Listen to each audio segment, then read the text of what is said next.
Bonjour et bienvenue dans ce nouveau numéro du Journal des Biotech. Dans notre point d'actu, on verra avec Frédéric Gomez, analyste chez Pharmium Securities, on parlera de Valneva, de Gencyte et on fera un point, et oui, sur la médecine nucléaire. L'entretien est lui consacré à André Choulika, PDG de Selectis. Le Journal des Biotech, c'est parti.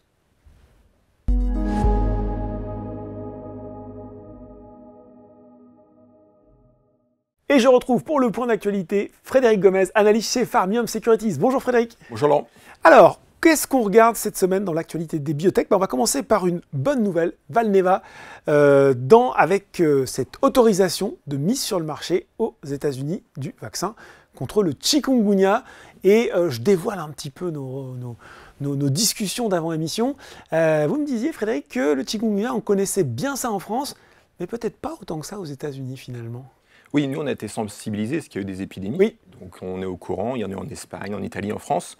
Donc on a cette sensibilité à ce virus-là, chose qui n'est pas le cas aux US. Donc il va falloir être un peu patient. Oui. C'est pour ça qu'il ne va pas falloir mettre trop de pression sur Valneva par rapport à un chiffre d'affaires de ce vaccin-là. Il ne faut pas s'imaginer tout de suite des centaines de millions de dollars de vente. Non, j'aimerais bien. Alors eux, ils ont été très conservateurs parce qu'ils ont dit que le potentiel du marché, ce serait 500 millions à horizon 2032. D'accord. Donc ça nous laisse un peu de temps pour y arriver. Ouais. Mais non, il va falloir être patient avec eux. Il y a tout un volet d'éducation. Il va falloir sensibiliser les différents stakeholders, comme on dit aux États-Unis, pour que ensuite le vaccin puisse être utilisé. Sachant qu'une fois de plus, alors on va pouvoir en discuter, mais il y a un élément important qui va se produire en février prochain, qui est un vote en fait de la CIP. Alors la CIP, c'est un comité, comme les deux premières lettres, un ASC, c'est Advisory Committee. Donc c'est un comité consultatif qui est en charge de tout ce qui est lutte contre les agents infectieux et bactériens, notamment aux États-Unis. C'est lui qui fait des recommandations sur la stratégie vaccinale aux US. D'accord. Alors ce qui est intéressant, c'est que ça fait 2 ans qu'ils ont mis une task force en place sur le chikungunya. Et fin octobre, lors du dernier meeting de la CIP, le chikungunya avait été abordé. Le vaccin de Valneva, même s'il n'était pas encore approuvé, était mentionné. Mais ce comité doit statuer au mois de février sur les populations qui sont éligibles au vaccin. Donc là, pour eux, ils ont défini 3 grands groupes. Alors, c'est 3 grands groupes vagues, parce qu'il y a les voyageurs, il y a les gens qui seraient dans des labos, qui seraient susceptibles de manipuler l'autre. En contact. Et ensuite, comme souvent, c'est tous les citoyens américains qui seraient amenés à être en contact ou dans une zone où il y a une épidémie. Donc ce vote, il va être clé et il faut l'avoir bien à l'esprit, parce qu'en tout cas, avant ce vote, qui va valider en fait l'AMM, puisque ce sera une recommandation de pratique vaccinale, il ne faut pas s'attendre à un chiffre d'affaires important d'ici là. Bon. Et de toute façon, la société l'a dit ouvertement, qu'avant ce vote-là, il n'y aura pas de grand volume. Et je crois qu'il y a en plus des études supplémentaires à mener, des études de phase 4, c'est ça? 2 études de phase 4 en plus sur ce vaccin. 2 études, alors c'est ce qui avait amené un peu au report, parce qu'initialement, on pensait que l'AMM tomberait fin août. Et puis il y avait des discussions qui étaient en cours avec l'agence pour valider ces 2 études. Il y en a 2 à faire. Ils ont donné plus de détails. L'objectif au final de ces 2 études, c'est de montrer encore l'efficacité du produit sur un plus grand nombre de patients et surtout sur des patients en situation réelle. Puisqu'au final, l'un des challenges que va avoir Valneva, c'est que ces études doivent être réalisées lors d'épidémies. Ah oui. Et ça, il y a un calendrier incertain sur les épidémies. Donc il faudra démontrer l'efficacité et il faudra aussi démontrer la safety et l'éventuelle survenue d'effets indésirables qui n'avaient pas été observés. Donc c'est pour ça qu'il y aura une cohorte de patients assez grande. Maintenant, l'inconnu, et la société l'a dit également, ça va être la durée de l'étude. C'est pour ça qu'ils ont mis entre 2025 et 2029, parce que ça dépendra des épidémies. Et pour le moment, le coût aussi de ce programme de phase 4, il n'est pas connu. D'accord. Alors la société a dit que on pourrait prendre comme comparable le coût de la phase 3. Maintenant, il y a encore plusieurs inconnus, c'est où vont avoir lieu les épidémies. Ils ont déjà indiqué le Brésil. Donc, a priori, il y aura une étude qui va être faite au Brésil. Maintenant, pour la deuxième étude, ils ne savent pas encore si ce sera le Brésil ou un autre pays. Mais ils sont dépendants du moustique. Bon, de l'incertitude, ça, on le comprend. Est-ce qu'on a des indications aussi, peut-être, Frédéric, sur le prix de vente de ce vaccin? On sait à peu près à combien on peut s'établir? Alors, on a pris un benchmark, parce que pour l'instant, la société elle n'a pas donné de guidance formelle sur combien elle le vendrait. On sait qu'il y a d'autres vaccins pour les voyageurs, donc notamment un de Valneva, l'Ixiaro. Donc si on prend celui-là un peu comme standard aux US, on est un peu moins de $300 la dose. Sachant que pour celui-là, il y en a 2. Donc on peut penser qu'on aura un prix qui sera relativement similaire. Si on dit ça, c'est parce que un des clients naturels qu'on peut penser pour ce vaccin, ça va être un peu comme Ixiario d'ailleurs, c'est l'armée américaine. L'armée américaine, bah, j'allais vous en parler, oui, Voilà. peut-être voilà un nouveau contrat avec l'armée américaine. Alors, un nouveau contrat, la société aussi a dit, parce que j'étais à Jefferies, la conférence la semaine dernière à Londres, et la société a dit que globalement, prendre la valeur du dernier contrat, ça pourrait être dans le domaine du possible. D'accord. Le dernier était de 32 millions. Okay. Donc voilà, est-ce qu'on sera à nouveau sur cet ordre de grandeur? Oui. Mais on va dire que c'est un client naturel. Client pour naturel. Valneva, ils les connaissent bien. Ah oui, voilà. Donc peut-être un nouveau contrat avec l'armée américaine. On va suivre ça avec attention. Parmi les nouvelles de la semaine aussi, on peut parler de Gensight avec ce deuxième lot de production. Ça aussi, c'est une bonne nouvelle. Hein. On sait combien la société avait eu du mal à sortir le premier lot. Et puis ça c'est double bon effet d'avoir ce lot. Et puis ça génère aussi un petit peu de paiement d'étape. Et ça aussi, c'est une bonne chose. C'est une bonne nouvelle puisque dans le cadre du refinancement ou de l'accord qui s'avait trouvé avec certains investisseurs durant l'été, il y avait 2 tranches et la deuxième tranche était conditionnée à ces 2 lots. Donc ça a permis à la société de consolider un peu sa trésorerie. Maintenant, malheureusement pour Gensight, elle n'est pas sortie d'affaires. On a une augmentation de capital en début de semaine aussi. Hein, oui, oui, il y a une augmentation de capital, mais en fait qui est un peu la conséquence de ce deuxième lot. Maintenant, on est encore sur une taille qui est quand même très faible, puisque c'est 5 millions. On a un report de la visibilité sur la trésorerie qui est d'un petit mois, parce qu'avant on parlait de mi-décembre, et maintenant on la met à mi-janvier. Donc, quelque part, la spirale un peu négative autour de la valeur, elle se poursuit. On a toujours la contrainte du cash et de l'incertitude liée au financement de la société.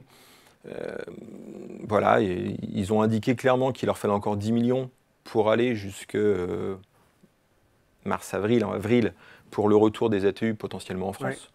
Mais ils ont quand même indiqué aussi, parallèlement à ces 10 millions, qu'il leur fallait 25 millions en BFR sur l'année prochaine. C'est quand même une belle somme.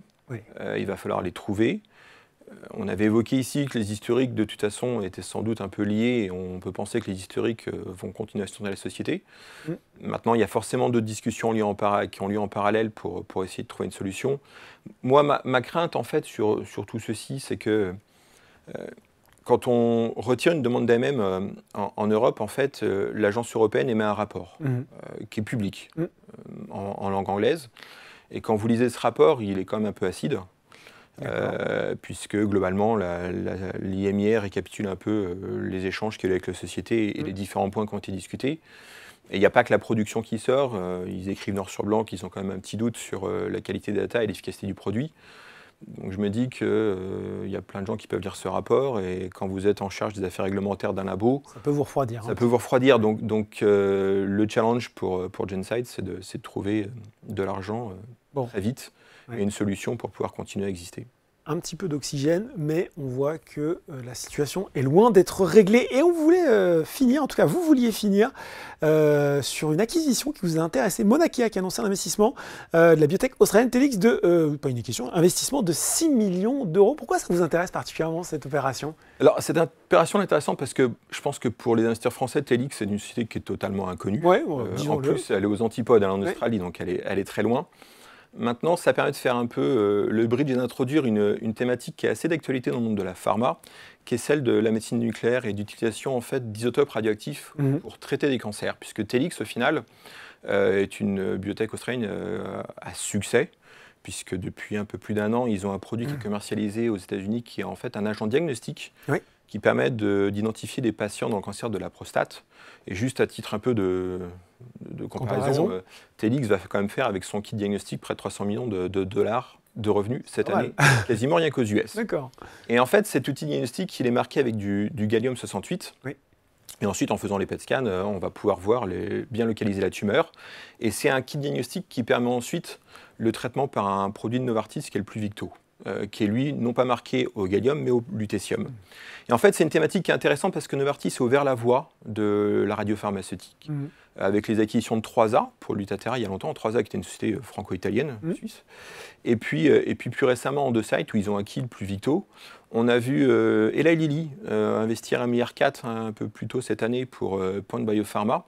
Il y a beaucoup de sociétés privées qui se sont créées aussi sur ce domaine. Et on a vu en oncologie qu'il y avait les anticorps monoclonaux, qu'ensuite il y avait les CAR-T qui avaient été une révolution, on parle d'ADC, mais il y a une tendance sur le fait que la médecine nucléaire et les radiopharmaceutiques pourraient jouer un rôle important. Et il y a une société qui est intéressante et qu'on voulait aborder au cours du JDB. En fait, c'est une société allemande qui est cotée en Allemagne, qui s'appelle Eckert Ziegler, et qui est une société spécialisée sur la médecine nucléaire, et elle, en fait, elle produit les isotopes. Donc, en fait, tout le monde a besoin des isotopes. C'est le producteur de pelles et de pioches dans la rue Weverleur, l'image qu'on a souvent. Non, mais c'est une très bonne image, parce qu'en fait, ceux qui ont fait fortune, c'est ceux qui vendaient les pelles, et pas forcément ceux qui étaient dans le fond des mines. Et Eckert, en fait, est une société qui est bien positionnée sur ce segment-là, puisqu'ils produisent à la fois du gallium-68 pour le kit de Telix, ils produisent à la fois du lutetium-177, de l'actinium-225, et c'est une société qui est profitable. Donc globalement, alors, après 9 mois cette année, ils ont fait un peu autour de 185 millions d'euros de revenus pour un profit net de 20 millions. Ils ont tablé, ils devraient être entre 235 et 240 cette année de revenus pour 25 millions de profit net. Ils versent du dividende. Et c'est une société qui me semble bien positionnée parce que c'est un marché qui est quand même en croissance. Les besoins, on sait que les besoins de lutetium, à l'heure actuelle, le problème du lutetium 117 et Novartis, c'est un peu comme ce qu'on a vu sur le BSD avec Weigovin Novo Nordisk. Assez d'offres, c'est ça? En fait, il n'y a pas assez de lutetium. En fait, on manque d'isotopes radioactifs. Donc forcément, les gens qui en fournissent sont en position intéressante. Et chose qui, moi, me plaît sur Eckert, c'est qu'ils, sur le gallium, ils sont quasiment les leaders mondiaux dans le gallium. Sur le lutetium, il y a une compétition un peu plus importante, puisqu'il y a différents acteurs, mais on a besoin de tous ces acteurs pour fournir. Et on parlait de Point et de Eli Lilly, mais par exemple, ils ont signé un deal avec Point Biopharma en septembre pour fournir pour plus de 100 millions d'euros de lutetium à Point sur une période de 10 ans minimum. Donc là encore, des débouchés importants. Et puis dans un univers où on parle souvent d'échecs, malheureusement, ou de problèmes de trésorerie. Là, ça marche plutôt pas mal. Voilà, d'avoir une société qui est profitable, au moins il n'y a pas les problèmes de refinancement ou manque de trésorerie. C'est vrai que ça nous change. En tout cas, voilà, on élargit vos horizons dans le journal des biotech avec la médecine nucléaire et cette société allemande qu'on voulait vous présenter, Eckert Ziegler. Merci beaucoup Frédéric pour ce point d'actu. Merci Laurent. Tout de suite dans le journal des biotech, c'est l'interview.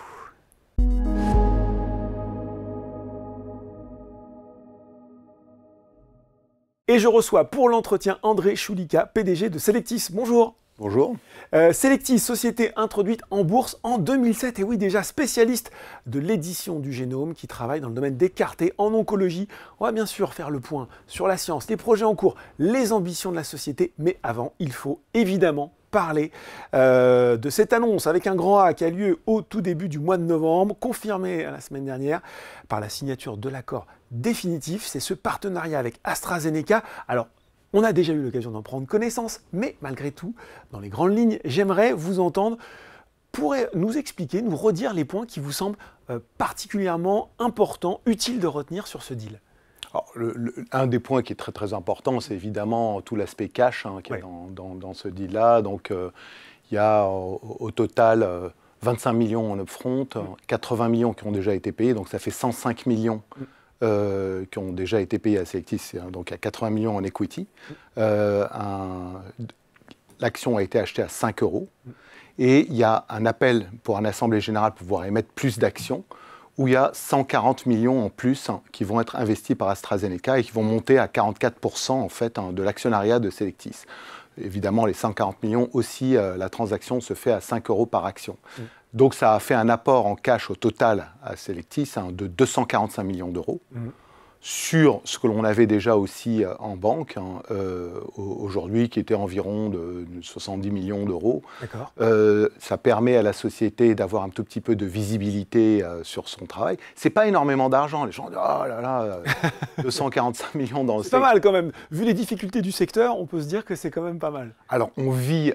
Moi, j'ai jamais vu ça en quasiment 30 ans, j'ai jamais vu une période aussi difficile dans le secteur des biotechnologies. C'est un bain de sang, que ce soit aux États-Unis ou en Europe. C'est très très difficile. Et donc oui, c'est bien, on est très très content.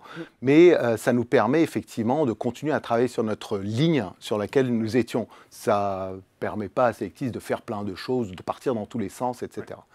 Alors, un des aspects qui est intéressant aussi, hormis l'aspect cash, c'est la façon dont le deal a été fait. C'est essentiellement ce qu'on appelle un deal plateforme. C'est-à-dire, ce que AstraZeneca a trouvé d'intéressant chez Selectis, c'est premièrement sa plateforme d'innovation.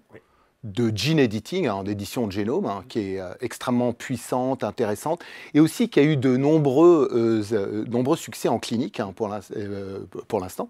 Et je pense qu'il y en aura d'autres qui viendront dans le futur. Et donc cette flexibilité, on peut faire non seulement ce qu'on appelle des coupeurs à ADN, mais aussi des modifieurs d'ADN, etc. Donc c'est très très divers. Oui. Donc c'est un des aspects qui les a énormément intéressés, qui leur permet de développer une dizaine de produits à partir de 25 cibles génomiques. Parler, oui. Et deuxièmement, ça leur permet aussi d'avoir un accès à quelque chose qui nous tient vraiment à cœur, c'est le manufacturing. Donc c'est toute la fabrication. Oui. Au début, c'est clé aussi. On en parle moins généralement, mais on sait que c'est un aspect clé aussi, notamment dans tout ce qui est thérapie génique. Alors, la thérapie génique et cellulaire, l'aspect manufacturing est un aspect déterminant. Et une des choses que l'on montre en fait cette année à l'ASH, l'American Society of Hematology, le grand congrès de la fin d'année, c'est la différence que l'on peut avoir entre un manufacturing fait chez un manufacturier versus quand on le fabrique soi-même. Et on est champion du monde dans ce domaine-là. Et je pense que ça a été extrêmement attirant. Donc l'innovation d'un côté, le manufacturing de l'autre. Troisième aspect qu'il faut retenir, c'est que dans l'accord, les produits qui sont les produits précliniques et cliniques de Cellectis, par exemple Muquin, en préclinique, il y a un produit dont on a fait une présentation récemment à un congrès pour le cancer triple négatif du sein, ou par exemple le cancer de l'ovaire, ou les produits qui sont en clinique, UCART 123, UCART 22, UCART 2022, sont des produits qui ne font pas partie de l'accord. Et ça nous permet de continuer de les développer et peut-être un jour de pouvoir les commercialiser. Bon, vous dites, ce n'est pas forcément beaucoup d'argent. On peut quand même, encore une fois, quand je compare avec les autres acteurs du secteur, se dire que les termes de l'accord, ils sont bons, voire très bons pour Cellectis. Est-ce qu'il faut en déduire, excusez-moi de faire cette supposition, qu'il y avait peut-être d'autres compétiteurs dans les négociations et que c'est le mieux-disant qui l'a emporté ? Il y a toujours des compétiteurs, ça c'est clair. Cellectis passe son temps à parler avec l'ensemble de l'industrie, biotechnologie et pharma. Il y a de l'intérêt pour ce que l'on fait. Bon, même si souvent on se demande, tiens, la société, la période, etc., on peut vous attendre avec un gourdin au bout du couloir. Et on est très très content de cet accord-là parce que franchement, ça a été une négociation très intéressante faite avec AstraZeneca. Longue, rapide, je ne sais pas si vous pouvez nous le dire. Assez longue, mais les équipes sont formidables. Vraiment, c'est-à-dire par exemple, quand vous cherchez des investisseurs, ou qu'on veut chercher un partenaire, etc., il est très important en fait d'avoir un bon feeling dans l'interaction que vous avez avec les gens à qui vous négociez, avec le management, le C-level, ce qu'on appelle, donc tous les gens qui sont les chief quelque chose, chief executive officer, etc., et l'équipe de négociation et les équipes scientifiques. Et là, ce qui est important, c'est d'avoir une bonne alchimie. Et nous, ce qu'on a ressenti, c'est une des choses qui m'a énormément convaincu, c'est l'alchimie, et je pense que maintenant, post-signature de l'accord, elle continue. C'est un des trucs qui est en fait déterminant d'un succès futur. Bon. On sait qu'avec ce partenariat, AstraZeneca est en train de devenir un actionnaire de référence pour Cellectis. On l'a dit, fin mars 2024, 44% des actions de Cellectis, 30% des droits de vote. Forcément, les actionnaires individuels ne peuvent s'empêcher de se demander s'il y a une clause de rachat des actions restantes et si oui, quand est-ce qu'elle pourrait avoir lieu. Est-ce que là aussi, on peut avoir des précisions ou pas ? Alors, c'est-à-dire tous les accords que l'on signe avec AstraZeneca sont en général mis en ligne parce que, bon, on est double listé sur c'est-à-dire Euronext Growth et le Nasdaq. Et quand vous êtes listé sur le Nasdaq, donc tous les accords sont obligés d'être filés. Et donc, il n'y a pas ce genre de choses. Ce qu'il y a, c'est qu'à partir du moment où on touche un seuil qui dépasse les 50%, c'est la règle en France de l'AMF. Vous êtes obligé de faire en fait une offre. À un prix qui soit un prix marché, quoi. Mais non, à part ça, non. Je pense, un des trucs intéressants aussi, c'est-à-dire les gens se posent la question, mais pourquoi ils n'ont pas racheté, etc. Le deal fait essentiellement partie d'un accord qui achète de la technologie, comme je l'ai dit, c'est-à-dire et aussi du savoir-faire. Et donc ça fait partie des gens. Quand vous achetez une société, souvent vous avez une perte des gens. Vous achetez une société pour un produit, vous récupérez le produit, débarrassez tout le monde, des locaux, faites le ménage, et puis après vous développez votre produit. Ici, ce n'est pas le cas. Ce qui a intéressé AstraZeneca chez Cellectis, c'est l'équipe. Et donc je pense que ça fait effectivement du sens à ce moment-là de ne pas prendre le contrôle de la société. Bon, justement, on va parler science, on va parler savoir-faire. Beaucoup de cibles, vous l'avez dit, sont inclus dans ce partenariat. AstraZeneca, ils sont présents dans les maladies rares, les maladies auto-immunes, l'oncologie. Est-ce qu'on peut avoir des indications? Est-ce que vous pouvez nous en dire plus sur ce qu'AstraZeneca va développer avec votre technologie? Est-ce qu'il y a déjà quand même quelques pistes qui sont communicables? Alors, ce qui est intéressant, oui, effectivement, c'est il y a le silo, en fait, chez Astra, qui est essentiellement à l'action maladies rares, thérapie génique, etc. Les maladies immunologiques, maladies auto-immunes, etc. Et finalement, le silo oncologie. Et Selectis, c'est un deal assez intéressant dans ce type de structure parce qu'on a un deal transverse à travers tout ça. Et donc, c'est des équipes qui sont assez différentes. En revanche, non. Alors, je pense pas. Premièrement, non, je ne vais pas parler de ça parce que ça fait partie en fait d'accords de confidentialité. Je pense qu'on va travailler au départ et à partir du moment où AstraZeneca aura la volonté de communiquer sur des produits que l'on va développer avec eux, mais c'est déjà, c'est-à-dire le kick-off est déjà parti. C'est parti très très vite sur les chapeaux de roue. C'est ce que j'allais vous demander. Comment ça se met en place concrètement un partenariat comme ça? Ben alors, la semaine même, on avait déjà des réunions avec les équipes de recherche. Vraiment, le jour de l'annonce, on avait déjà ces réunions-là pour commencer à parler des produits qu'on allait développer et c'est déjà en marche. C'est vraiment déjà en marche. Nous, on a envie de faire la preuve de concept pour eux. On a envie de leur donner raison d'avoir signé avec Selectis. On a envie de les faire gagner. Et je pense que ces premiers produits-là, vous les verrez à partir du moment où eux voudront communiquer, mais certainement pas nous. Bon, d'accord. Vous l'avez dit, vous êtes revenu sur l'aspect financier. Quel horizon financier ça donne aujourd'hui à Selectis, ce deal? Alors, c'est-à-dire ce que l'on a communiqué, c'est à travers, donc en anglais, c'est through 2026, donc à travers 2026. Maintenant, ça reste en fait difficile à calculer comme ça. On a besoin de faire un tout petit peu de travail. C'est-à-dire que nous, on a besoin de rebosser sur notre stratégie de développement et ce qu'on appelle notre feuille de route. Donc, on est en train de faire ce travail-là. C'est un travail compliqué. Et on est aussi obligé de voir exactement comment ça va se passer de leur côté. Parce que, aussi, du côté d'AstraZeneca, il y a beaucoup de choses. C'est-à-dire, tous les développements que l'on fait pour eux seront payés par AstraZeneca. Et il y a, alors, par type de produit développé, ça dépend, entre 73 millions à 220 millions de paiements de jalons, de milestones qui vont être payés. Et ça aussi, ça peut, comme on dit, mettre potentiellement du beurre dans les épinards et changer l'horizon de cash, l'horizon de cash de la société. Donc aujourd'hui, à travers 2026 me paraît un horizon raisonnable, mais ça a besoin d'être travaillé, on est en train de bosser dessus. Bon, à travers 2026, justement, il faut qu'on parle des développements cliniques, on a parlé beaucoup de ce deal, c'est normal, de Selectis, notamment de UCART22, CAR-T allogénique, qui cible l'antigène CD22. Vous avez communiqué, on a parlé du congrès de l'ASH, c'est le mois prochain. Est-ce que vous pouvez justement, l'occasion de revenir sur cet actif, rappeler les grands chiffres, le taux de réponse à ce jour et le nombre de patients?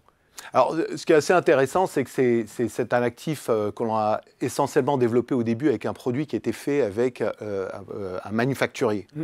Et on a montré l'année dernière donc un taux de réponse à ce qu'on appelle la dose 3, qui est 5 millions de cellules par kilo. Un taux de réponse de 50%. Dans la leucémie lymphoblastique aiguë, qui est l'indication sur laquelle on développe, qui est un cancer extrêmement agressif, qui est en fait essentiellement un produit de dernière ligne pour l'instant, dans l'escalade de dose. Donc c'est des patients, on ne parle pas de mois de vie pour eux, on parle de semaines. Et donc il n'y a rien qui a fonctionné, et donc vous leur injectez ça. Quand vous avez 50% de réponse, de taux de réponse, c'est déjà énorme, ça en fait un produit approuvable. Et là, cette année, donc on a les abstracts qui sont sortis pour H1, on montre qu'avec un produit qui a été fabriqué en interne, avec 5 fois moins de cellules, 5 fois moins, on a un taux de réponse de 67%. Ce qui vous montre en fait que le manufacturing de cellules en fait, qui peuvent se ressembler, UCART22 et UCART22, mais la façon de les fabriquer peut complètement changer la chose. Donc on va revenir sur le manufacturing. Par exemple, vous prenez 2 marathoniens. Un marathonien qui ressemblent parfaitement à l'autre. Tous les deux musclés, fins, superbes, et tous ont des scores absolument magnifiques par le passé. Sauf qu'il y en a un qui vient de courir un marathon la veille, donc franchement... Sans doute un peu plus fatigué. Il est bien fatigué, et l'autre marathon, mais là, on le voit, il a l'air super fit. Et l'autre marathonien, alors lui, s'est préparé, il a bien mangé, il n'a pas couru un tout petit peu trop, il a fait toute une préparation marathon, et il arrive là, super fort. Ce que l'on sait faire, nous, c'est des CAR-T qui sont le marathonien super bien préparé, que quand on va l'injecter, ils vont pouvoir s'expandre, avoir en fait une activité de destruction des cellules cancéreuses beaucoup plus puissante qu'une cellule beaucoup plus épuisée, mais qui peut ressembler à la première. Donc la façon de manufacturer des cellules peut être complètement ce qu'on appelle en anglais un game changer dans ce domaine-là. Bon, l'importance du manufacturing, justement par rapport aux approches, c'est le match, on va rester à la métaphore sportive qu'on fait par rapport aux CAR-T autologues notamment. Quelle est la durabilité de l'effet observé avec UCART22? Alors, on va présenter des datas là-dessus. Il y a un effet de durabilité relativement long là-dessus. Et je pense qu'il n'y a pas d'alternative, en fait. Le truc intéressant, c'est que la plupart des patients que l'on voit sont des patients qui n'ont pas d'alternative thérapeutique. C'est le seul CAR-T allogénique pour l'ALL. Il n'y en a pas d'autres. Et donc, on pense que c'est vraiment quelque chose qui permet de donner de l'espoir. Donc, ça se compte... c'est-à-dire maintenant, je pense qu'il y a des datas qui vont être présentées à l'âge, donc je ne veux pas les dévoiler, c'est dommage. Les dévoiler avant, mais c'est un produit qui a une grande utilité et je pense que c'est un produit qui a en fait une ligne vraiment très très claire pour aller jusqu'au marché. Bon, on est sur, en ce moment, vous l'avez dit, l'étude d'escalade de doses. Est-ce qu'on peut rappeler rapidement le nombre de sites ouverts comment va se passer la suite comment vous la continuez? Et puis, à partir de quand vous enclenchez l'étude pivotale? Alors, c'est-à-dire les sites ouverts, on a essentiellement aujourd'hui des sites qui sont ouverts aux États-Unis et en France, mais on est en train d'ouvrir d'autres sites en Europe parce qu'on est en train de préparer ce qu'on appelle l'expansion pour l'année prochaine. Donc on va passer en phase 2, en expansion. Et ce qui est assez intéressant, comme c'est des petites indications, ce qu'on appelle des indications niches, ce n'est pas des centaines de milliers de patients, mais un nombre de patients relativement réduit. Et ça peut être un produit que l'on peut commercialiser nous-mêmes. Donc nous, on a envie, à partir du moment où on rentre dans l'étude d'expansion, pouvoir demander à la FDA de savoir si cette expansion peut devenir une étude pivotale éventuellement. Donc c'est un peu la stratégie que l'on a aujourd'hui. Avec un nombre relativement limité de patients, ça peut être de l'ordre de 50 à 100, on peut avoir une approbation et une commercialisation de ce produit-là, qui serait éventuellement peut-être le premier produit commercialisé par nous. Donc cette phase d'expansion, c'est quand? C'est 2024, c'est ça? 2024, 2024, oui. 2024. Bon, on suivra. Justement, on va se projeter un petit peu plus loin sur le plan commercial. En cas de succès clinique avec UCART22, est-ce que le produit pourrait être utilisé après traitement avec un anti-CD19 allogénique? Comment vous voyez son positionnement là aussi sur ce...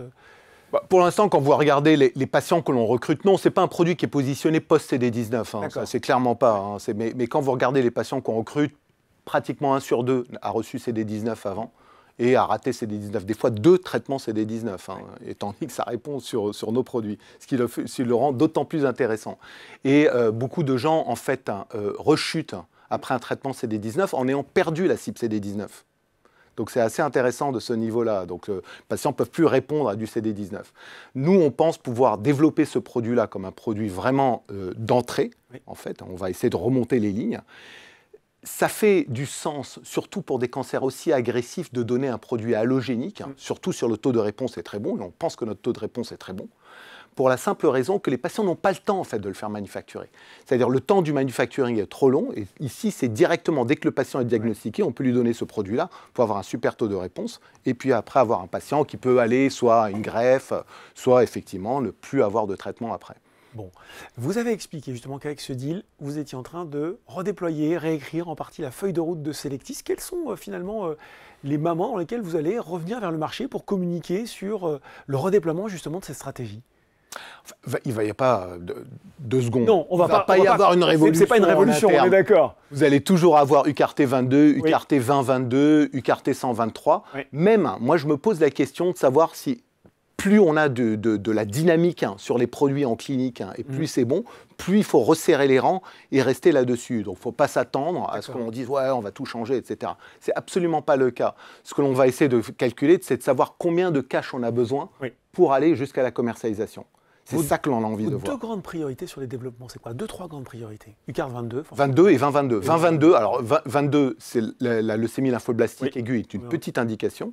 En revanche, 2022, c'est une indication de tout cancer à cellule B. Donc aujourd'hui, on est en train de le développer dans ce qu'on appelle le lymphome non-Hodgkinien. Alors on montre à l'ASH un taux de réponse de 100% à la première dose. Donc c'est la dose la plus basse, produit fabriqué par nous, évidemment. Alors là, effectivement, on parle des athlètes sélectifs. On va revenir sur les marathoniens.